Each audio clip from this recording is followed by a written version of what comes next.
Alhaitham is pretty strong. I mean, just look at him. But there's a lot more to him than just looks, because despite people's impressions, he's got a lot going on. In this video, we're going to be covering everything you need to know about Alhaitham, including his gameplay, builds, teams, strengths, weaknesses, and so much more. Let's start by understanding his role, gameplay, talents, and abilities, so you can fully understand how to make this feeble scholar feel anything but weak. The first thing to understand is that Alhaitham works best when you play him on field to apply lots of Dendro and take advantage of the amazing power of Dendro reactions. The majority of his damage comes from his chisel light mirrors, which look like floating little emeralds. This mechanic is really important to Alhaitham's damage, so let's cover how it works, as it can lead to some very complex gameplay. First, he can have up to 3 mirrors at a time, and whenever he has at least 1 mirror, his attacks will be converted into Dendro damage. But the mirrors can also trigger an additional projection attack every 1.6 seconds while Alhaitham is attacking. These attacks have good AoE range and have fun animations like a fidget spinner or Gilgamesh's weapon rain. And the projection attacks are also how Alhaitham generates energy, and he can gain 1 Dendro particle every time a projection attack hits,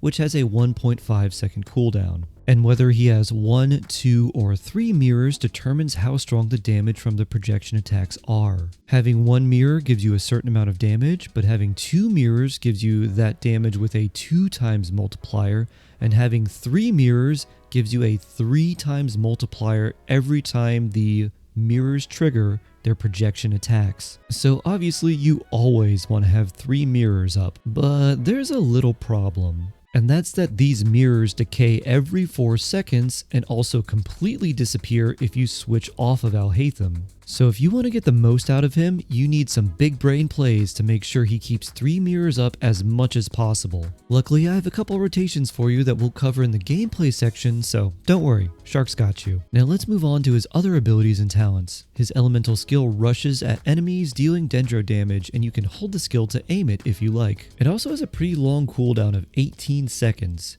However, the most significant part of this skill is that it will generate 2 mirrors if you don't have any, or 1 mirror if you do. His elemental burst shoots a bouncy green Dendro laser that hits 4 times, but the number of hits also increases by 2 for every mirror you have. So if you have 1 mirror when you use your elemental burst, it will hit 6 times instead of 4, and if you have 3 mirrors, it will hit 10 times instead of 4. The drawback is that this burst also consumes the mirrors for the extra hits, but the burst has another effect which is really a lot more important to Alhaitham's playstyle. And this effect is that using his burst can actually generate mirrors for you 2 seconds after the burst goes off. The number of mirrors you gain are in an inverse relationship to the number of mirrors you use during his burst, and they'll be on screen now. But basically the most important thing to note is that if you use his burst when you have 0 mirrors, it will give you 3 mirrors, and if you use his burst when you have 3 mirrors, it will give you none.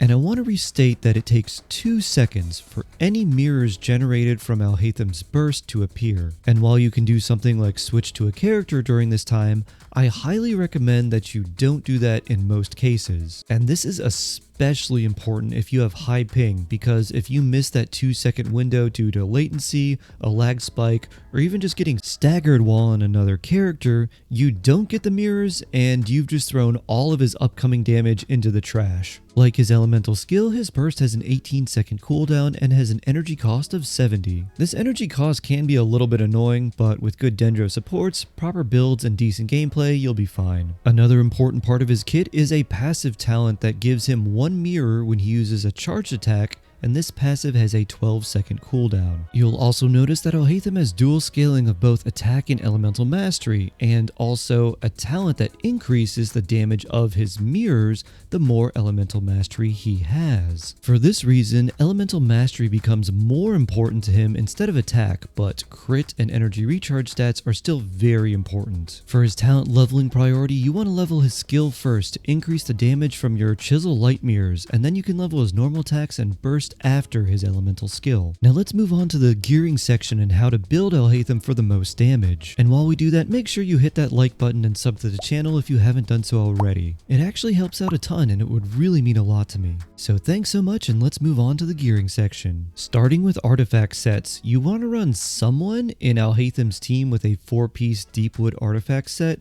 but you don't necessarily want the Deepwood set to be on him, because his best in slot artifact set is actually the 4-piece Gilded Dreams. But if you don't have a good 4-piece Gilded Dreams artifact set, just use 2 pieces of each of the Elemental Mastery sets. Alhaitham is a very stat-hungry character, so it's better to have a better combination of good substats than it is to have a 4-piece artifact set. And the stats he wants are crit rate, crit damage, elemental mastery, energy recharge, and attack percent. But remember that attack percent is not as important as elemental mastery for him. Your first priority when building Alhaitham is making sure he has enough energy recharge to use his burst off cooldown. You'll need about 130 to 160 energy recharge if you use another Dendro support character in your team, or about 200% energy recharge if you don't use another Dendro character in your team and you want to burst every rotation. These energy recharge requirements can be mitigated through using characters with Favonius weapons, but just know that Alhaitham's thirst for knowledge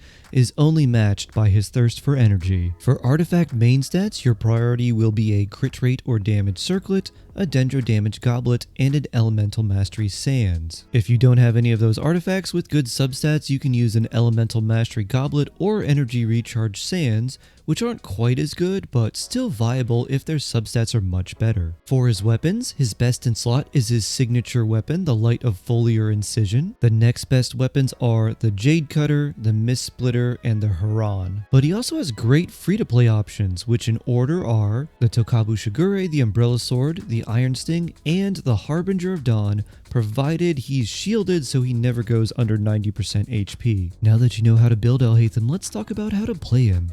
And this is where you can either make him feel very strong or quite underpowered. Remember, he has a massive damage increase when he's using his 3 mirrors, but the mirrors also decay over time and disappear if he leaves the field. This is why you'll want to use all your character's skills and buffs first, then switch to Alhaitham and use a special rotation to make sure you can maintain as much 3 mirror uptime as possible. And luckily there's several ways to generate the mirrors, so I'm going to share with you 2 powerful rotations. The first one is more complex, but it's the one you'll want to use the most often, and the second one is a lot of fun for burst damage, but it's also a lot more impractical. So here's the main rotation. Start with his elemental burst, attack for 2 seconds while your elemental burst generates 3 mirrors. Now you've got your Dendro Infusion and projection attacks going, so normal attack for 4 seconds. 1 mirror will fall off now, so you use your elemental skill to get it back to 3 mirrors. Then you normal attack for 4 more seconds, and then charge attack to proc his passive and refresh the mirror that just fell off, so you're back to 3 mirrors once again. And finally use normal attacks for 4 more seconds one final time. Then switch off to your other characters to reapply your buffs, use your skills and bursts, and repeat the rotation all over again. With this rotation, Alhaitham definitely lives up to his scholarly background because playing him is pretty cerebral and it feels a lot less oonga boonga than other hyper carries. What's more is that it's really hard to see these mirrors disappear once every 4 seconds,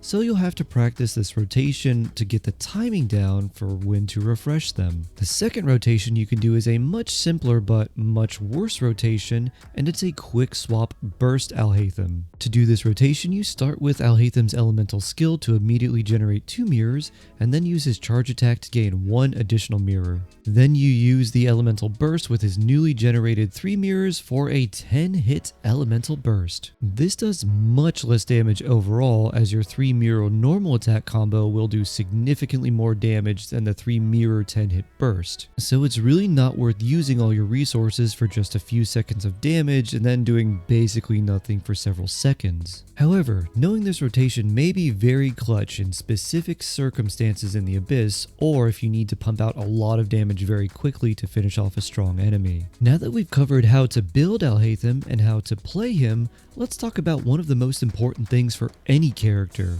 their best teams. Luckily, Alhaitham has several because he's an on-field Dendro driver in DPS, so he works pretty much with any Dendro team. The first thing I want to talk about is a spread team. This is a team that uses a Dendro and Electro character to create the Quicken Aura, and then hitting the Quicken Aura with more Dendro creates spread, greatly increasing the damage of your Dendro characters. For a team like this, you'll want to run a second Dendro character. Nahida is the best option, but Dendro Traveler, Yaoyao, and even Kale will work here. Your second Dendro character will typically use a Deepwood Memories artifact set, so you can give Alhaitham the 4-piece Gilded Dreams or the 2-piece EM sets we talked about earlier. The next character you want to run in this team is an Electro character, and there's tons of great options for Electro characters, but some of the best ones are Kuki, who consolidates healing and electro damage, but Elemental Mastery Raiden and Fischl are also amazing as damage dealers. And of course, characters like Yaimiko and Beto are also really strong, but they need a lot more energy recharge if they're going to be the only Electro character in this team. For the final team member, you can use either another Electro character, an Animo grouping character like Kazuha or Sucrose, or a character like Zhongli for the shield. And honestly, I think Zhongli is one of the better options here because it's super nice to use him with Alhaitham. Unfortunately, our Dendro Scholar has no form of interruption resistance, so he can be knocked all over the place. And trying to do his on-field damage combo while also dodging can be a real nightmare, which is why Zhongli feels really good with Alhaitham. Another incredibly powerful team option is one that uses an off-field hydro damage dealer like Xingqiu or Yulan, in addition to Alhaitham and an Electro character. The beauty of this team is it creates a lot of quicken and spread, but also Hyper Bloom, dealing tons of damage overall. This is thanks to the amount of Dendro that Alhaitham is applying, but also the speed of the Hydro application in addition to the Electro application on the team. So if you wanted to replace Nahida or Zhongli with a character like Xingqiu or Yulan, you can have an immensely strong team that just puts out so many pretty colored numbers while also being one of the best teams for Alhaitham. Beyond those two main teams, burgeon teams with characters like Xingqiu and Toma also work well, and teams with Nilou and only other Dendro or Hydro characters make a really good Bountiful Core Bloom team. Since we know a lot more about Alhaitham, let's give this Swole Sage a rating based on his strengths and weaknesses. His personal damage is good, he isn't slacking on damage but isn't the most powerful either. He's very stat hungry, especially if he's the solo Dendro character, meaning he needs a lot of energy recharge, which can noticeably hamper his damage potential. His team flexibility is good. Being a Dendro driver in many powerful teams makes Alhaitham feel a lot stronger than he naturally is. And while you basically have to run him in a Dendro team, there are a lot of options available to you, and it's far less restrictive than other elemental teams. His support capability is bad. He's meant to be an on-field DPS and won't do anything for your team if he's not on the field. His free-to-play friendliness is good. Team compositions, weapon choices, and builds are all free-to-play friendly. He has a lot of really good 4-star characters that can pair with him, and is one of the few hyper carries that doesn't feel like they really need or even necessarily wants Bennett. But he does really appreciate Xingqiu, and having really good 4-star weapons that are craftable or came from a special event is also very nice for free-to-play friendliness. However, he is still held back because he really wants a character like Nahida to help him with his energy recharge problems. His playstyle is quite technical. People often joked that Alhaitham was Dendro Kaching, but honestly he feels more like Tartaglia. If you want to optimize Alhaitham's damage, you'll need to learn to master very specific rotations while dodging and positioning yourself, in addition to managing very precise timings. So what's his overall rating? He's pretty good. Alhaitham is quite a strong character, but far from a must pull. It's likely that most people who pull for Alhaitham will be very happy with his performance, unless they don't want to run him in a Dendro specific team or learn his complicated rotations. And while he can be very nice, he is still very stat hungry and does rely a lot on supports to truly shine. And if you want to know more about characters that are the best in the game, ones that can even outperform Alhaitham, I'll leave a link to a video that goes over the best characters at the end of this one. Enjoy Alhaitham, turn the world a beautiful shade of green. I love you all, stay jawsome, and I can't wait to see you in the next one.